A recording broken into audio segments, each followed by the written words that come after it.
नमस्कार, जय हिंद। आज की ये वीडियो ब्लैक मनी के ऊपर होने वाली है और जो आंकड़े मैं आपके साथ शेयर करने वाला हूं उसको देखने के बाद आप अंदर से हिल जाने वाले हैं।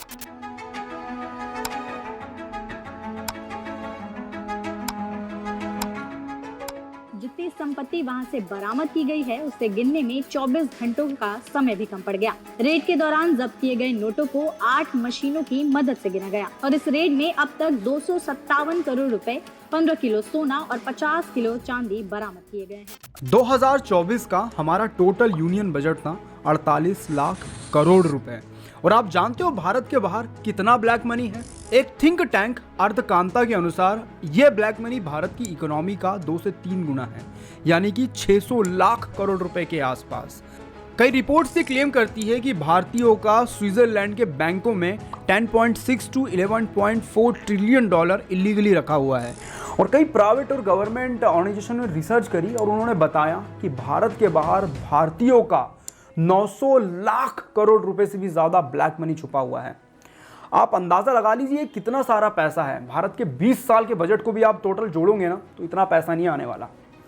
भारत कोई गरीब देश नहीं है, लेकिन भारत का असली पैसा काले धन के रूप में भारत के बाहर छुपा दिया गया है। और यही वो कारण है कि भारत में अमीर वर्ग और अमीर और गरीब वर्ग और गरीब होता चला जा रहा है। और इस अमीरी और गरीबी के बीच की असली वजह है वो है ब्लैक मनी। इसलिए हम आज की वीडियो में इस पॉइंट को डीपली समझने वाले हैं और कुछ प्रश्नों के उत्तर खोजने वाले हैं। मेरा नाम है दीपक ओमकार। चैनल पर नए हो तो प्लीज सब्सक्राइब करके बेल आइकन को प्रेस करिए, वीडियो को शेयर कर दीजिए अपने दोस्तों के साथ में। चलते हैं इस टॉपिक पे आगे बढ़ते हैं।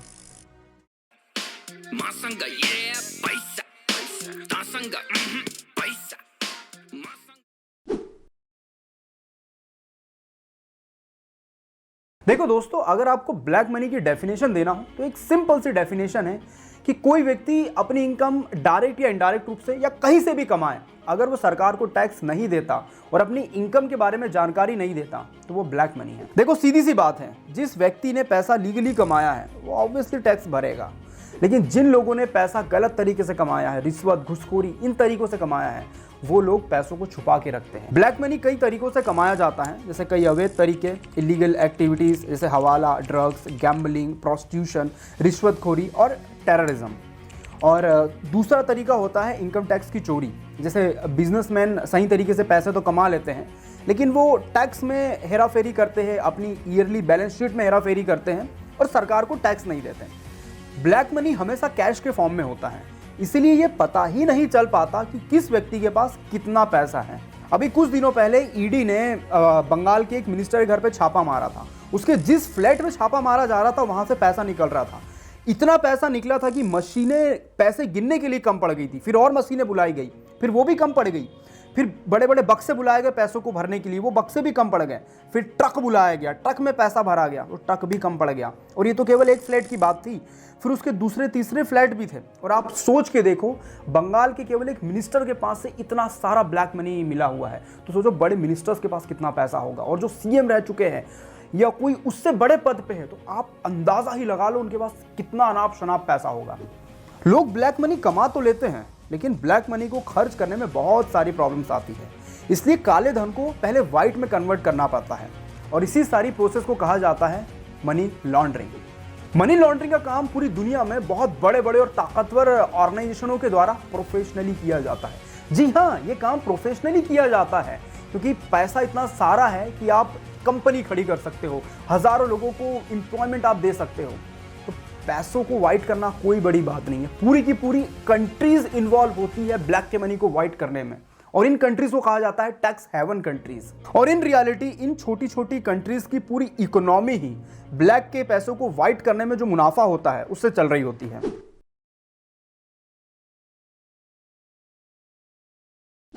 देखो दोस्तों, कॉन्सेप्ट बिल्कुल सिंपल सा है। जो भी पैसा आप लोग और हम लोग कमाते हो, जो भी चीज़ें हम बाजार में जाके खरीदते हैं, इन सभी चीज़ों पे टैक्स लगता है।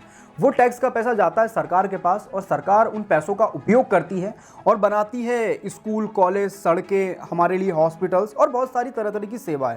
लेकिन भारत में कई अमीर लोग ऐसे होते हैं जो टैक्स में हेराफेरी करते हैं, अपनी कंपनी प्रॉफिट में होने के बाद भी लॉस में दिखाते हैं और करोड़ों रुपए की टैक्स की हेराफेरी कर लेते हैं। ये लोग असलियत में भारत में एक दीमक के समान है जो अंदर ही अंदर देश को खोखला करते जा रहे हैं। अगर ये बिजनेसमैन थोड़े मोड़े पैसों में हेराफेरी करते तो बात बन भी जाती, लेकिन इनका अमाउंट बहुत ज्यादा बड़ा होता है। इसलिए ये बिजनेसमैन क्या करते हैं, बड़ा सा अमाउंट लेके पॉलिटिकल पार्टीज के पास चले जाते हैं और उनको डोनेशन दे देते हैं। जब एक आम आदमी बैंक में 50,000 रुपए से ज्यादा जमा करने जाता है तो उसको आधार कार्ड, पैन कार्ड, ये कार्ड, वो कार्ड कह के तरह तरह से परेशान किया जाता है। लेकिन आप किसी पॉलिटिकल पार्टी के ऑफिस में जाके 50 करोड़ का चंदा भी दान में दे दो तो वो आपसे एक सवाल तक नहीं पूछेंगे कि आपने वो पैसा कमाया कैसे। जो लोग भारत में अवैध शराब, हथियार, ड्रग्स, स्मगलिंग करते हैं, इन लोगों का लेन देन अक्सर कैश में होता है। इसलिए ऑब्वियसली इन लोगों के पैसों में सरकार की कोई हिस्सेदारी नहीं होती, इसलिए ये पैसा होता है ब्लैक मनी। दोस्तों, इन रियलिटी भारत में ब्लैक मनी का इशू इतना बड़ा है, इतना बड़ा पॉलिटिकल इशू है कि अगर सरकार चाहे तो इस इशू को रिजॉल्व कर सकती है, लेकिन सरकार जानबूझ के इसको रिजॉल्व नहीं करना चाहती। आप किसी भी पॉलिटिकल पार्टी की तारीफ कर लो, हर पॉलिटिकल पार्टी जानती है कि अगर ब्लैक मनी को पूरी तरह से खत्म कर दिया जाए तो चुनाव में खर्च करने के लिए इनके पास पैसा नहीं बचेगा। भले ही इलेक्शन कमीशन कितनी भी गाइडलाइंस निकाल दे, रूल्स रेगुलेशन बना दे, इलेक्शन के समय दारू, कंबल, साड़ियां बंटती है तभी वोट आता है, और यही है प्यारा देश भारत। और इसी तरह से भारत में इलेक्शन ऑर्गेनाइज किया जाता है। भारत की स्थिति बद से बदतर होती चली जाती है, लेकिन पॉलिटिकल पार्टीज, कितनी भी बड़ी पॉलिटिकल पार्टीज क्यों ना हो, वो फ्रीबीज देने से पीछे नहीं हटती। फ्री का राशन, फ्री का अनाज, फ्री का पानी, ये सब तो सरकारी नीतियों से दिया जाता है, लेकिन चुनावी कैंपेनिंग के दौरान और भी बहुत सारी फ्री की चीजें बढ़ती है। मेरा इशारा आप समझते हो, और इसीलिए पॉलिटिकल पार्टीज जानबूझ के ब्लैक मनी को वाइप आउट नहीं करती।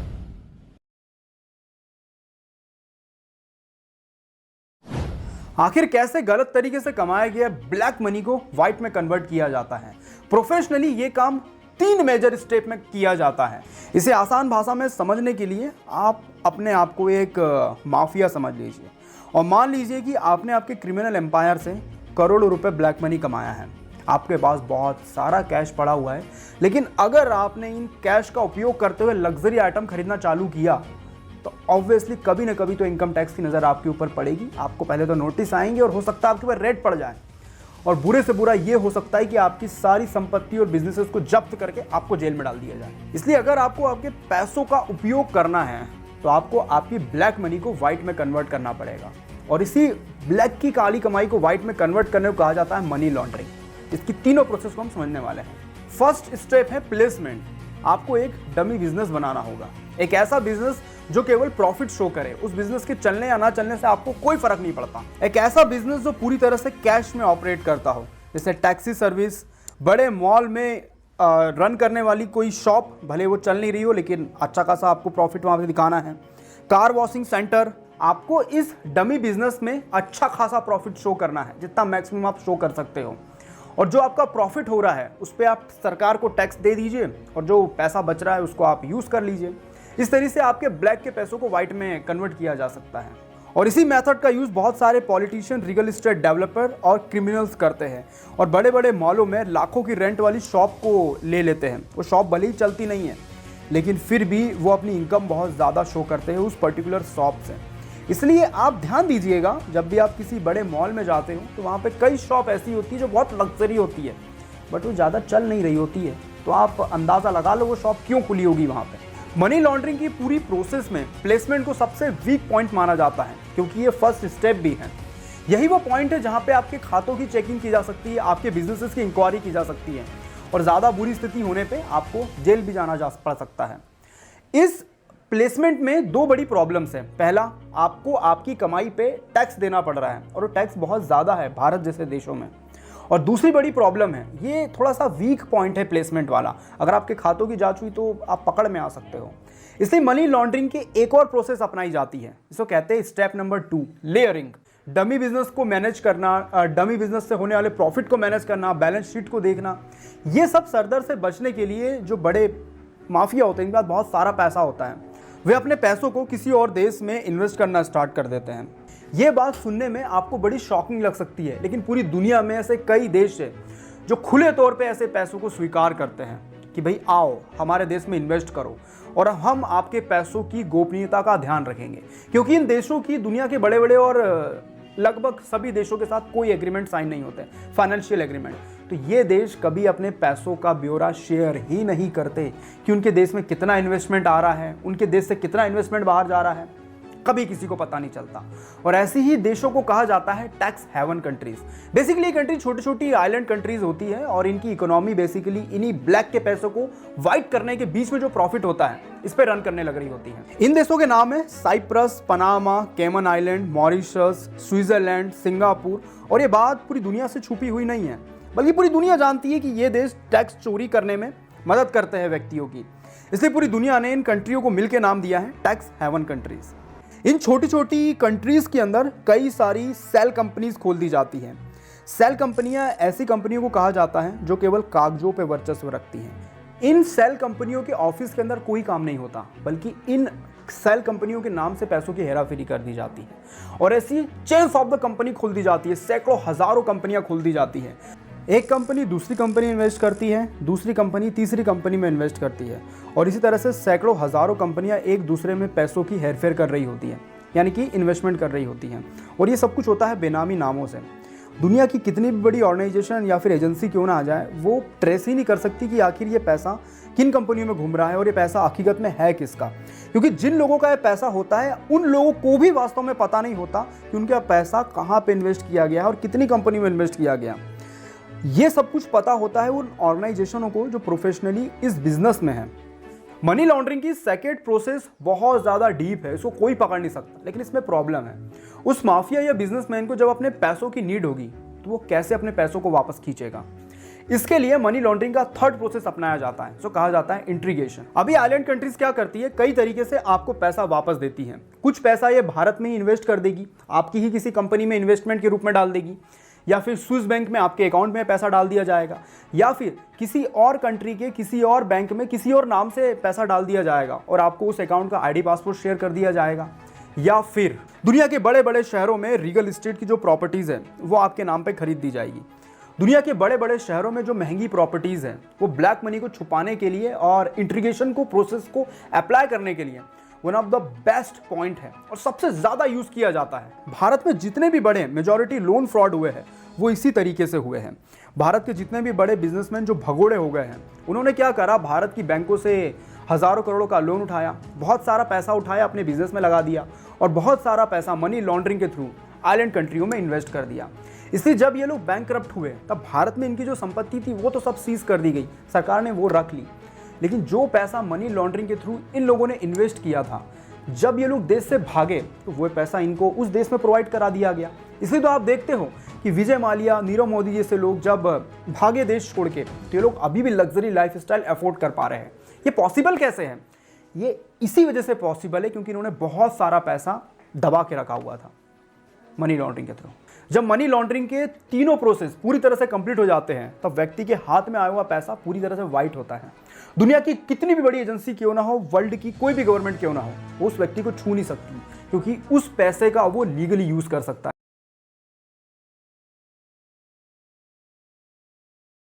अब हम वीडियो के कंक्लूजन पे बढ़ते हैं। आपको इस वीडियो को देखने के बाद अभी तक के समझ में आ गया होगा कि भारत में पैसा बहुत है, लेकिन उस पैसे को काले धन के रूप में छुपा दिया गया है और काला धन ही कारण है गरीबी और अमीरी के बीच का।